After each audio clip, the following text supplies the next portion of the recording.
ഈ ലോകത്തെ സംവിധാനിച്ച് നിയന്ത്രിക്കുന്ന ഈ പ്രപഞ്ചത്തിന്റെ ഈ അല്ലാഹുവിന്റെ വാക്ക് അത് നിങ്ങൾ സ്വീകരിക്കുകയാണെങ്കിൽ ഫലാ ഖൗഫുൻ അലൈഹി വലാ ഹും യഹ്സനൂൻ, നിങ്ങൾ ഒരിക്കലും ദുഃഖിക്കേണ്ടി വരികയില്ല, നിങ്ങൾക്കൊരിക്കലും ഭയപ്പാടോടെ ജീവിക്കേണ്ടിയും വരികയില്ല.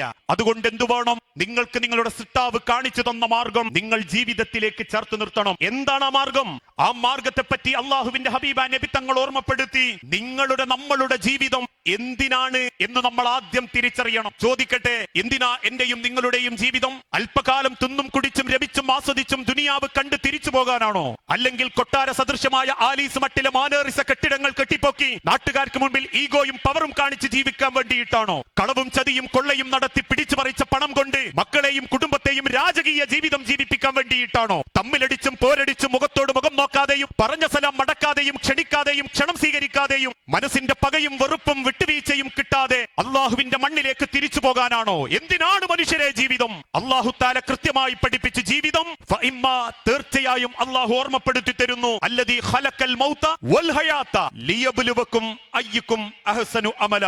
നിങ്ങളിൽ ആരാണ് ഏറ്റവും നല്ലത് പ്രവർത്തിക്കുന്നതെന്ന് റബ്ബിന് അറിയാൻ വേണ്ടിയാ അള്ളാഹു നിങ്ങൾക്ക് ജീവിതം നൽകിയിട്ടുള്ളത്. എന്റെയും നിങ്ങളുടെയും ജീവിതം അള്ളാഹു നമുക്ക് നിശ്ചയിച്ച് തന്നിട്ടുള്ളത് ആരാണ്? ഫമൻ അഹ്സനു ഖൗല, ഏറ്റവും നല്ലത് പ്രവർത്തിക്കുന്നത്, ഏറ്റവും നല്ല പ്രവർത്തനങ്ങളുമായി അള്ളാഹുവിന്റെ അരികിലേക്ക് പോകുന്നത് എന്ന് റബ്ബിന് പരീക്ഷിക്കാൻ, റബ്ബിന് അറിയാൻ. അതിനാ പടച്ചോൻ നിങ്ങളെ സൃഷ്ടിച്ച് ഈ ലോകത്തേക്ക് പറഞ്ഞയച്ച്.